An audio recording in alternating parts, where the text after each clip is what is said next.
गांव के किनारे एक पुराना और सुनसान मकान था जिसे लोग अंधेरी हवेली कहते थे।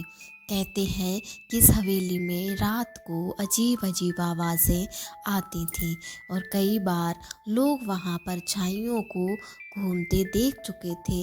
कोई भी उस हवेली के पास रात में जाने की हिम्मत नहीं करता था। एक दिन अर्पित नाम का एक पत्रकार गांव में आया। अर्पित हमेशा रहस्यमयी कहानियों की सच्चाई जानने में दिलचस्पी रखता था। उसने गांव वालों से इस हवेली के बारे में सुना और तय किया कि वह वहां जाकर सच्चाई का पता लगाएगा। गांव वालों ने उसे रोकने की कोशिश की, लेकिन अर्पित ने उनकी बात अनसुनी कर दी। उसने अपना कैमरा लिया और रात के वक्त हवेली में जाने का निश्चय किया। रात का सन्नाटा।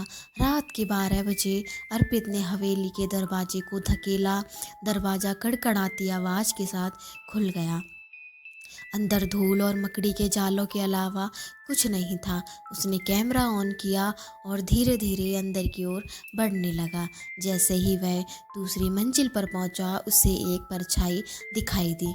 वह हड़बड़ा गया, लेकिन उसने खुद को संभालते हुए कैमरा उस ओर घुमा दिया। परछाई धीरे धीरे उसके पास आने लगी। अचानक एक आवाज़ गूंजी, तुम यहाँ क्यों आए हो? अर्पित ने कांपती हुई आवाज़ में पूछा। तुम कौन हो?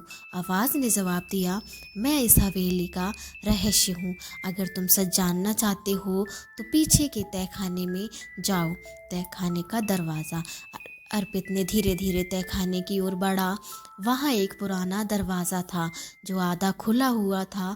उसने हिम्मत जुटाई और दरवाजे को धक्का दिया। अंदर का दृश्य देखकर उसकी सांसें थम गईं।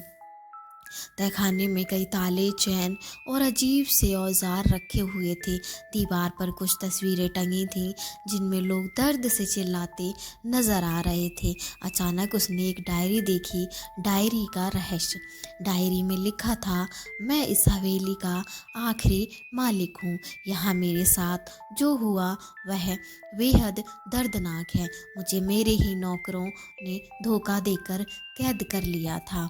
उन्होंने मुझे मार डाला, लेकिन मेरी आत्मा यहाँ से आज़ाद नहीं हो पाई। जो भी इस रहस्य को जानने की कोशिश करता है वह मुझसे मिलता है।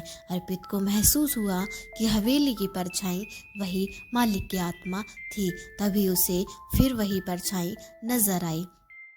परछाई ने कहा, अब तुमने सच जान लिया, जाओ और लोगों को मेरी कहानी सुनाओ। हो सकता है कोई मुझे शांति दे सके। अर्पित ने वहां से भागकर अपनी जान बचाई। गांव में लौटकर उसने पूरी कहानी लिखी और वीडियो बनाया। अंत में हवेली का सच उजागर हुआ। उस रात के बाद गांव के लोग उस हवेली को देखने आए। कुछ संतों ने वहां प्रार्थना की और कहा कि अब आत्मा को शांति मिल चुकी है। लेकिन अर्पित के कैमरे में जो परछाई कैद हुई थी, वह देखकर सभी के रोंगटे खड़े हो गए। क्या वह आत्मा वाकई चली गई या अब भी अंधेरी हवेली में रहस्य छिपा है?